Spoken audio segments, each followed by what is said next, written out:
Good evening friends, मैं अमर संविधान के अगले हिस्से में फिर से आपका स्वागत करता हूं। जैसा कि एक पार्ट हमने पहले बता दिया था, फिर दूसरा पार्ट मैंने कल वीडियो बनाया, आज तीसरा पार्ट। आज इसका संविधान का जो पहला जो बेसिक का चैप्टर होता है कि संविधान का निर्माण कैसे हुआ, क्या क्या हुआ, कितनी बैठकें हुई, कौन इसमें बैठक की अध्यक्षता किया, कौन कैसे प्रारूप समिति बनती, सब कुछ आपको इस पूरे बेसिक वाले चैप्टर में आपको क्लियर हो जाएगा। अगर आप इस बेसिक वाले चैप्टर को अच्छे से अगर देख लिया, अच्छे से समझ गए, अगर एक अच्छी पकड़ इस पे कर लिए, तो आपको संविधान आगे पढ़ना भी बहुत आसान होगा। क्योंकि अगर आपका बेसिक ही क्लियर नहीं होगा तो वो आगे चल के आपको दिक्कत होगी। तो बिल्कुल देखते हैं, आज ये अंतिम वीडियो है संविधान पे नहीं, संविधान के पहला वाला जो बेसिक वाला चैप्टर उस पे अब देखते हैं। देखिए फ्रेंड, हमने देखा था इससे पहले हमने क्या देखा था कि संविधान क्या कहता पहले वीडियो में। फिर हम लोग ने कल वाले वीडियो में देखा था कि भारत और पाकिस्तान दो देश बन जाते हैं और दो सीमा आयोग का गठन किया जाता है, पंजाब सीमा आयोग और बंगाल सीमा आयोग। और इस सीमा आयोग का जो अध्यक्ष था रेडक्लिफ था और सीमा का निर्धारण होता है। इसमें दो मुस्लिम लीग के सदस्य थे और दो कांग्रेस के सदस्य थे। ये थी अब तक की बातें। अब थोड़ा आगे देखा जाए क्या होता है। अगर देखा जाए संविधान सभा की बैठक की बात की जाए तो संविधान सभा की अगर पहली बैठक देखा जाए तो दिल्ली में वर्तमान में दिल्ली के कॉन्स्टिट्यूशन चेंबर, वर्तमान का संसद का जो केंद्रीय कक्ष है, वहां पर संविधान सभा की पहली बैठक थी। कौन सी? संविधान सभा की पहली बैठक।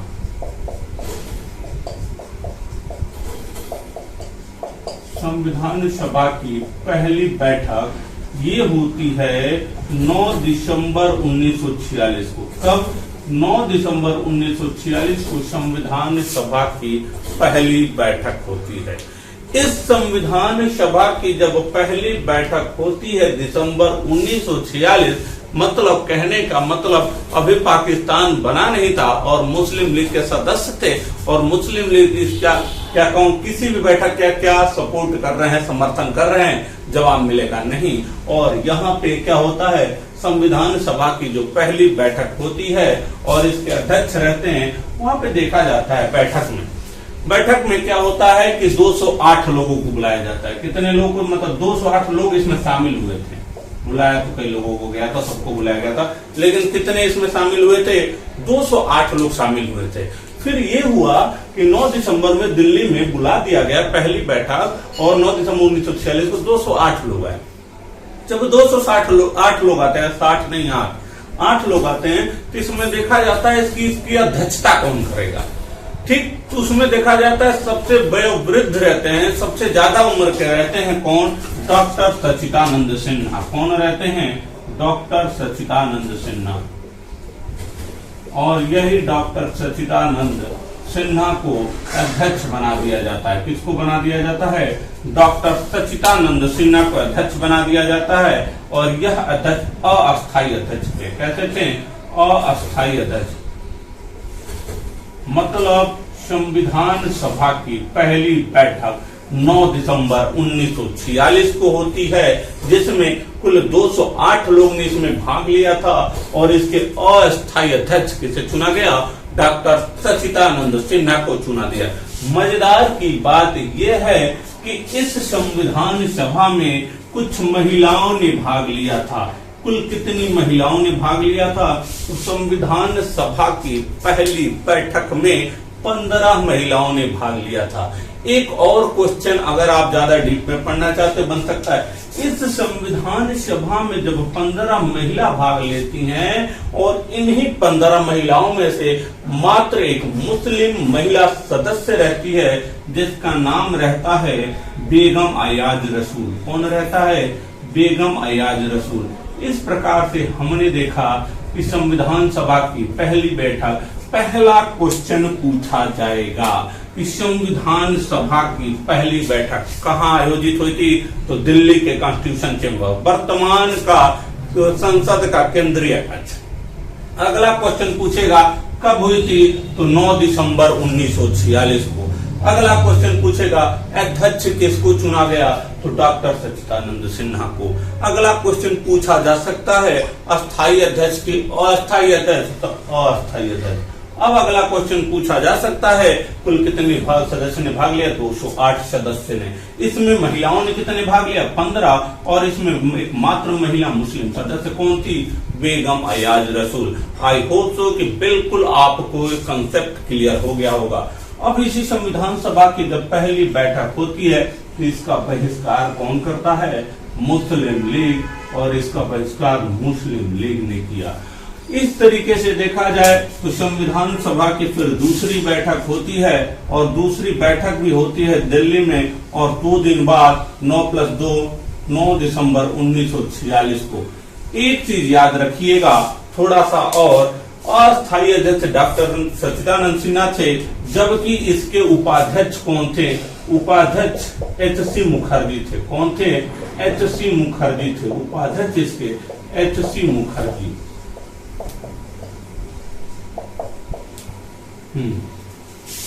तो उपाध्यक्ष एच.सी. मुखर्जी थे।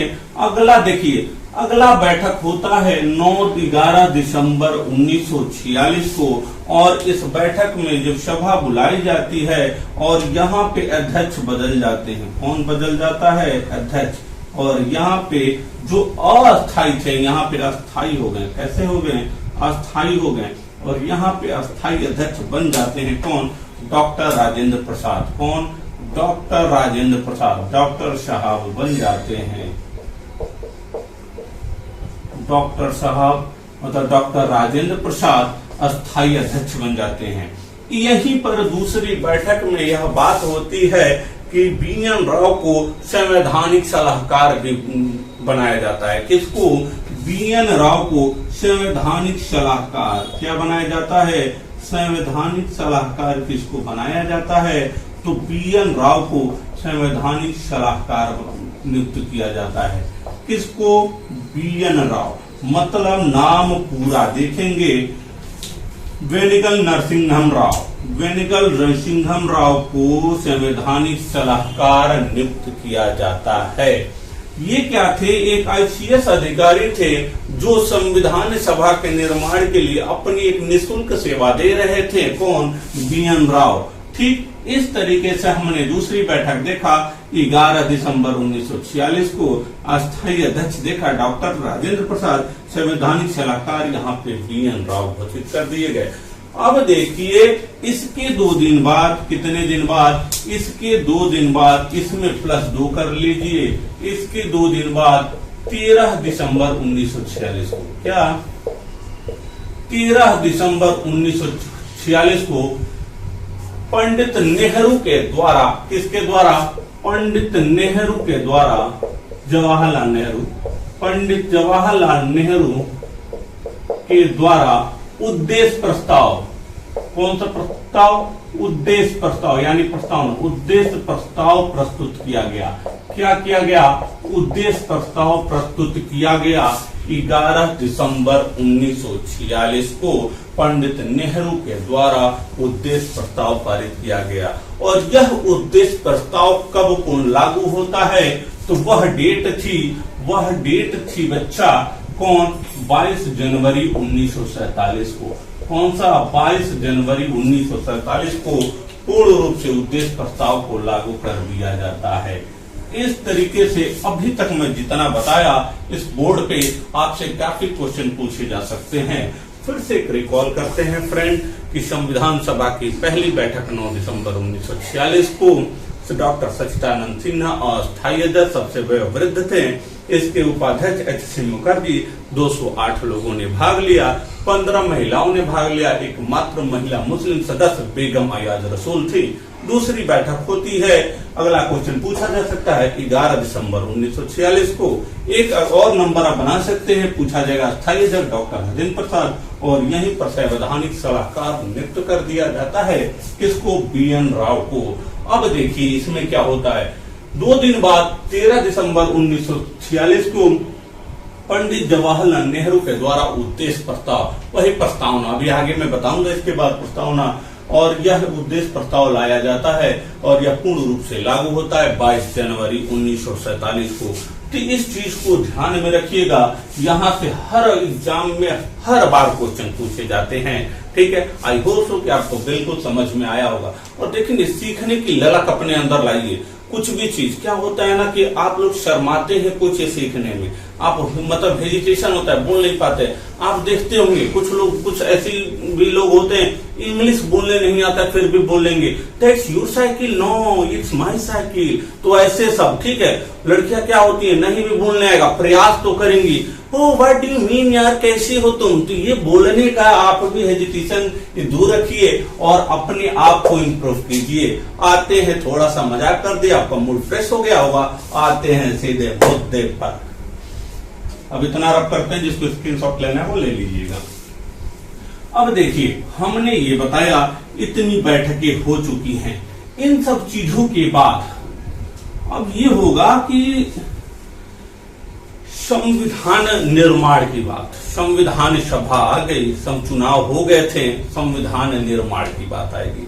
संविधान जब निर्माण की बात आती है तो यही संविधान सभा की किसकी, संविधान सभा की एक परामर्श समिति रहती है। कौन? परामर्श समिति। ये परामर्श समिति क्या करती है, कहती है कि देखो भाई, जितने लोग भी आप संविधान सभा परामर्श, देखिए संविधान सभा की परामर्श समिति ने परामर्श किया और सुझाव दिया कि जितने लोग भी विधानमंडल, जितने भी सदस्य हैं, उनको एक मतलब 3 प्रति में दिया गया और कहा गया कि आप अपने भी सुझाव संविधान की विशेषता के लिए, किसकी, संविधान की विशेषता के लिए आप अपने भी सुझाव प्रस्तुत करें। किसके लिए? संविधान की विशेषता के लिए अपने भी आप सुझाव प्रस्तुत करें। इस तरीके से परामर्श समिति ने कहा कि जितने भी सदस्य हैं उनके सामने रखा और आप इसको लेकर आइए और अपने परामर्श को दीजिए। इस तरीके से अब क्या होता है, इसमें लगभग देखा जाए तो 60 देशों का कुछ न कुछ अंश लिया गया था, 3 प्रतियों में बांटा गया और जितने भी संविधान सभा के सदस्य थे, विधान मंडल के सदस्य थे। याद रखिएगा, यह चुनाव संविधान सभा का अप्रत्यक्ष रूप से था, विधानसभा जितने भी मेंबर थे उनको चुना गया था। इस तरीके से सबको बांटा गया और उनको संविधान की विशेषता के लिए अपनी बात रखने के लिए कहा गया। यह सब हो जाने के बाद क्या होता है, यह सब जो जितने लोग भी थे इसमें अपनी सुझाव प्रस्तुत करते हैं और इसी सुझाव जो प्रस्तुत करते हैं उन सुझाव को लेकर एक रिपोर्ट तैयार करते हैं BN राव और इनके सुझाव को रखते हैं कि भैया देखिए, पूरा जो आप लोगों ने सुझाव दिया सबका एक मिला जुला सुझाव संविधान सभा के समक्ष रखते हैं। अब देखिए, इसमें क्या होता है, BN राव ने अक्टूबर 1947 में इसकी बात प्रस्तुत कर दी। कब? अक्टूबर 1947 में देखा जाए यह बात रखा गया। जब यह बात जब रखा गया था अक्टूबर 1947 नहीं, अक्टूबर 1948 में BN राव के द्वारा यह बात रखा गया। इसी बीच अगर देखा जाए तो इसी बीच एक प्रारूप समिति का गठन भी हो गया। किसका गठन हो गया? प्रारूप समिति का। देखिए, हमने ये बताया, बिल्कुल कंफ्यूजन ना होना। आप 13 दिसंबर 1946 के बाद हमने बताया कि अब संविधान सभा की जो परामर्श समिति थी कहे कि भैया जितने भी सदस्य हैं सबसे कुछ ना कुछ परामर्श ले लिया जाए। मान लिया जाए एक परिवार है, परिवार में क्या हो रहा है कि बच्चे को भेजना है इंग्लैंड पढ़ाने, मान लो एक सेकंड, ठीक, इंग्लैंड पढ़ाने, तो कहा जाता है कि परिवार के सारे सदस्यों से पूछ लिया जाए कि भैया आप राजी हो, दादाजी आप राजी हैं, दादी जी राजी हैं और पिताजी राजी हैं, सबसे कुछ ना कुछ राय लिया जाए। राय लेने की बात हो रही है, ये ना कि एकदम मैनिपुलेशन की। अब देखो, सबने कुछ लोगों ने राय दिया और राय कौन, देखिए तो राय तो मान लो पिताजी जो हैं, मान लो BN राव पिताजी, एक सेकंड के लिए आपको समझाने के लिए कह रहा हूं, पिताजी क्या किए, उस राय को लिए और सबके राय को सुन लिए और पूरे परिवार को बुलाएं और अपनी बात रखे, देखो भैया ये बात है। तो बिल्कुल वैसे ही किया। परामर्श समिति संविधान की विशेषता के लिए BN राव ने सबकी बातों को सुना और अक्टूबर 1948 में रख दिया कि आप सभी ने ये रिपोर्ट अपने दी है। अब देखिए, उसी के बीच अक्टूबर 1948 में प्रारूप समिति का गठन हो जाता है, जिसकी अध्यक्ष हो जाते हैं डॉक्टर साहब, मतलब डॉक्टर बाबा साहब। अब यहीं पे देखा जाए डॉक्टर भीमराव अंबेडकर जी, तो बाबा साहेब यहाँ पे अगर देखा जाए अंबेडकर जी अध्यक्ष हो जाते हैं प्रारूप समिति के, और इसमें 7 सदस्य होते हैं। कितने मेंबर होते हैं? 7 सदस्य होते हैं। प्रारूप समिति के अध्यक्ष कौन हो जाते हैं? राजेंद्र प्रसाद। और इसमें कुल 7 सदस्य होते हैं। 7 सदस्य में देखा जाए कि मुंशी के बारे में बहुत कुछ पूछा गया। DP खेतान की आकस्मिक मृत्यु के बाद T कृष्णाचार्य आ जा रहे हैं। ये सब 7 सदस्य। अब डॉक्टर भीमराव अंबेडकर, अब जो ये रिपोर्ट BN राव क्या करते हैं, जब यह देते हैं सबकी बातों का निचोड़ निकालते हैं, उसको कौन लेता है? भीमराव अंबेडकर जी कहते हैं अच्छा लाओ मैं सुनता हूं सबकी बातें क्या हैं। मैं सुनता हूं सबकी बातें। अब अगर देखा जाए तो प्रारूप समिति के अध्यक्ष डॉक्टर भीमराव अंबेडकर। एक चीज और याद रखिएगा, जो ये बात रखी गई थी 29 अगस्त, क्या रखी गई? 29 अगस्त 1948 को रखी गई। कब रखी गई? 29 अगस्त 1948 को यह बात रखी जाती है। अब देखिए इसमें क्या होता है, 29 अगस्त 1948 प्रारूप समिति के अध्यक्ष डॉक्टर भीमराव अंबेडकर हो जाते हैं। इसमें 7 मेंबर रहते हैं। एक चीज जरा ध्यान दीजिएगा, सॉरी, यहाँ पे अक्टूबर 1947 है। कब? अक्टूबर 1947। और इसी बीच 29 अगस्त 1947 को प्रारूप समिति बन जाता है। कई बार क्वेश्चन पूछा गया प्रारूप समिति का गठन कब हुआ? 29 अगस्त 1947। अध्यक्ष कौन थे? डॉक्टर भीमराव अंबेडकर। अब इन्होंने सबकी बात रखा, अंबेडकर जी लिए इस बात को, और इस समय जब इन्होंने BN राव ने यह बात रखा था, उस समय यहाँ पे 243 आर्टिकल थे। कितने? 243 आर्टिकल और 13 आपके अनुसूची। कितने अनुसूची? 13 अनुसूची, मतलब 243 अनुच्छेद और 13 अनुसूची। इसको लेते हैं, इसको संज्ञान में लेते हैं डॉक्टर भीमराव अंबेडकर और इनकी 7 सदस्यीय टीम। और इसी बीच प्रारूप समिति का गठन मैंने बताया तो 29 अगस्त 1947 को हो जाता है। ये क्या करते हैं, इनकी 7 सदस्यीय टीम और बाबा साहब ने मिलकर इस पे विचार किया और पूर्ण रूप से इस बात को पढ़ा, सोचा, समझा और कहा कि इस आर्टिकल में इन्होंने क्या दिया है, इसमें क्या क्या इम्प्रूवमेंट की जरूरत है। और इन्होंने 21 फरवरी, कब? 21 फरवरी 1948 को अपनी एक रिपोर्ट प्रस्तुत की संविधान सभा के सामने। किसके सामने? संविधान सभा के सामने 21 फरवरी 1948 को अंबेडकर जी ने एक रिपोर्ट प्रस्तुत की। जैसे ही यह रिपोर्ट प्रस्तुत की गई, इसमें क्या होता है कि बहुत सारी आलोचनाओं का सामना करना पड़ा। इसमें ये कमी है, ये चीज कमी है, वो चीज कमी है। इन सब आलोचना का सामना करना पड़ा किसको? भीमराव अंबेडकर और मतलब जितने भी ये सब बना रहे थे BN राव को। इस तरीके से देखा जाए तो इन्होंने कहा ठीक है, एक बार मैं फिर इस पे विचार करता हूं और फिर से इसमें कुछ सुधार, जो कुछ भी आलोचना हुआ था उसको सुधार करते हुए अक्टूबर 1948 में फिर से प्रस्तुत किया जाता है भीमराव अंबेडकर के द्वारा। इस तरीके से जब यह 315 अनुच्छेद उसमें थे इस समय, जब यह अक्टूबर 1948 में जब प्रस्तुत किया गया तो इस पे सबके कुछ जो मतभेद थे दूर हो जाते हैं। मैंने क्या बताया कि जो उद्देश्य प्रस्ताव के बाद 13 दिसंबर 1946 के पंडित नेहरू के उद्देश्य प्रस्ताव के बाद संविधान सभा की परामर्श समिति ने संविधान की विशेषताओं को जानने के लिए उनके अपने मत को संविधान सभा के सदस्यों से कहा आप अपनी अपनी रिपोर्ट प्रस्तुत कीजिए। उन रिपोर्टों को लेकर BN राव ने अक्टूबर 1947 में पेश कर दिया, जिसमें 243 अनुच्छेद थे, 13 अनुसूची थी। तब तक उसी बीच में प्रारूप समिति का गठन हो जाता है 29 अगस्त 1947 को।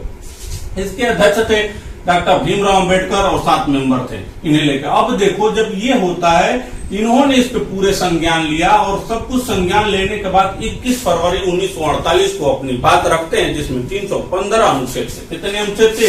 315 आर्टिकल अनुच्छेद थे। जब इसका क्या हुआ, बहुत सारे लोग ने भिन्न भिन्न तरीके से इस पे बात रखी, अपने सुझाव रखे, आलोचना रखी। इस तरीके से अक्टूबर 1948 में पुनः अपनी बात को रखा जाता है। जब यहाँ पे बात रखा जाता है तो यहाँ पे जो मतभेद थी, मतभेद में कमी आ जाती है। इस तरीके से देखा आपने अक्टूबर 1948 तक की कहानी। आपको आई होप सो कि कोई भी कंफ्यूजन नहीं होगा। कोई भी दिक्कत होगा कमेंट बॉक्स खुला है, आप क्वेश्चन वहां से पूछ सकते हैं।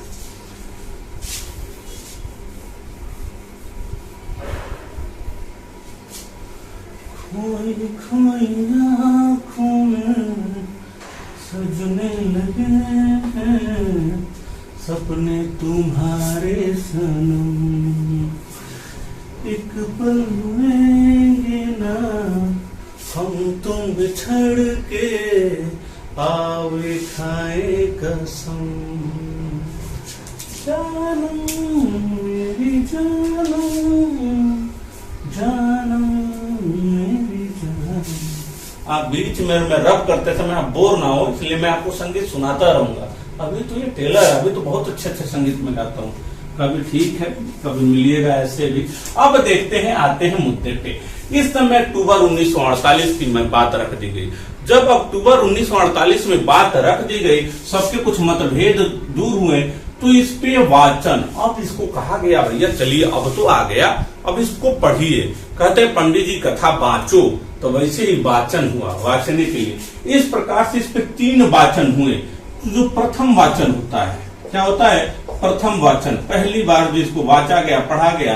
प्रथम वाचन जो शुरू होता है, यह वाचन होता है आपका 4 नवंबर 1948 से। कब से? 4 नवंबर 1948 से 9 नवंबर 1948 को। मतलब कहने का मतलब पहली बार संविधान को कब वाचा गया, कब पढ़ा गया? 4 नवंबर 1948 से 9 नवंबर 1948 को सरसरी निगाह से पढ़ लिया गया। जैसे आप बुक स्टॉल पे गए और लक्ष्मीकांत उठाया और लक्ष्मीकांत को इसे इंडेक्स थोड़ा सा देख ले, सरसरी निगाह से देख ले, तो क्या आप इसके बारे में, विशेषताओं के बारे में ढंग से जान पाएंगे? नहीं जान पाएंगे ना। उसको ढंग से पढ़ेंगे तभी तो उसके बारे में जानेंगे। इस तरीके से प्रथम वाचन के बाद क्या हुआ? द्वितीय वाचन आया। क्या आया? द्वितीय वाचन। और इसमें कहा गया भैया अब पहले जैसा नहीं, अब थोड़ा डीपली पढ़ना पड़ेगा। इसीलिए पहले जैसा पेपर नहीं हो रहा है, एग्जाम का लेवल बढ़ गया, इसलिए आप लोग भी अच्छे से डीपली पढ़िए। और द्वितीय वाचन होता है 15 नवंबर 1948 से। कब से? 15 नवंबर 1948 से लेके 17 अक्टूबर 1948 तक। कब तक? 15 नवंबर। एकदम बिल्कुल कंफ्यूज ना होना। प्रथम वाचन 4 नवंबर 1948 से लेके 9 नवंबर 1948, सॉरी वाचन 4 नवंबर 1948 से 9 नवंबर 1948। द्वितीय वाचन 15 नवंबर 1948 से 17 अक्टूबर 1949 को। और देखिए सबसे ज्यादा समय द्वितीय वाचन में ही लगा। किसमें लगा? सबसे ज्यादा समय द्वितीय वाचन में लगा और सबसे गहराई से पढ़ा गया। संविधान की सारी बातों को, विशेषताओं को ढंग से पढ़ा गया द्वितीय वाचन के दौरान, जो 15 नवंबर 1948 से 17 अक्टूबर 1949 को। जब देखो अगर देखा जाए संविधान सभा की कुल 12 संविधान सभा की बैठक हुई थी, तो जो 7वीं बैठक से लेकर, जरा ध्यान रखना, अगर आपको क्वेश्चन फंसाएगा ना पीसीएस में, तो आप मुझसे पढ़े हो इसलिए कंफ्यूज ना होना। 7वीं बैठक से लेकर 10वीं बैठक तक के बीच में, इतने मतलब 3 बैठकों के बीच में द्वितीय वाचन हुआ 15 नवंबर 1948 से 17 अक्टूबर 1949 तक। इस तरीके से इस वाचन में ये निकल कर आया, सर्वाधिक संशोधन की बात की गई। क्या की गई? सर्वाधिक संशोधन की बात संशोधन की बात की गई। और यहाँ पे 76-35 ऐसे याद रखना, 7635 संशोधन की बात की गई। किसकी बात की गई? संशोधन की। कहा गया इतने इसमें कमियां हैं और इन कमियों को दूर कीजिए। द्वितीय वाचन के दौरान क्या होता है, 7वीं बैठक से लेकर 10वीं बैठक तक के बीच में होती है और इसमें 7635 मतलब इतने संशोधन का प्रस्ताव प्रस्तुत किया गया कि भैया इतने कमियां हम लोग को लग रही हैं, आप इन कमियों को दूर कीजिए। ठीक, अब क्या होता है, लेकिन क्या यह पूरे संशोधन होंगे? नहीं बच्चा, और यहाँ पे 2437 ऐसे याद रखना, 2437 यहाँ पे संशोधन किए गए। कितने संशोधन किए गए? 2000। ये प्रस्ताव था संशोधन का प्रस्ताव था और इतने संविधान मतलब द्वितीय वाचन के दौरान इतने संशोधन किए। ये ध्यान देने लायक बात है। द्वितीय वाचन 15 नवंबर 1948 से 17 अक्टूबर 1949 और 7वीं बैठक से 10वीं बैठक 76-35 संशोधन प्रस्ताव प्रस्तुत किए गए। लेकिन कहा गया ना रे पगला, अब इतना वो करेंगे तो पूरे दिन संशोधन करते रह जाए, संविधान बनेगा कब इतना? लेकिन नहीं, जल्दी इस मामला को निपटाओ। और इस मामले को निपटाने के लिए 2437 में 2437 यहाँ पे 2437 संशोधन किए गए। इस तरीके से आपने द्वितीय वाचन में एक अहम भूमिका निभाते। सबसे लास्ट जो वाचन हुआ तृतीय वाचन, कब? 3 वाचन हुए। कितने वाचन? तृतीय वाचन। और इस तृतीय वाचन जो होता है यह होता है 14 नवंबर, फिनलैंड 14 नवंबर 1949 से 26 नवंबर 1949। कब? 14 नवंबर 1949 से 26 नवंबर 1949। मैंने क्या बोला? 14 नवंबर से 26 नवंबर तक हमारा तीसरा वाचन हुआ। इस तरीके से आप लोगों ने देखा 3 वाचन होते हैं। प्रथम वाचन जो होता है कब से? 4 नवंबर 1948 से 9 नवंबर 1948। द्वितीय वाचन सबसे महत्वपूर्ण रहा 15 नवंबर 1948 से 17 अक्टूबर 1949। 7वीं से 10वीं बैठक के बीच में 76-35 संशोधन प्रस्तावित किए गए, 24-37 संशोधन किए गए।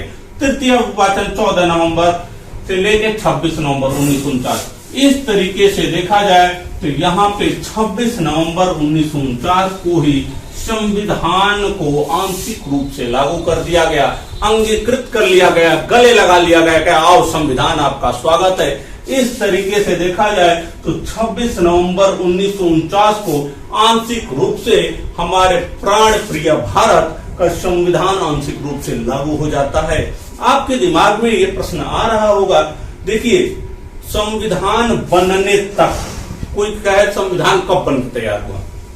26 नवंबर 1949। संविधान बनने तक संविधान सभा की कुल कितनी बैठक हुई थी? 11 बैठक हुई थी। कितनी बैठक? 11 बैठक।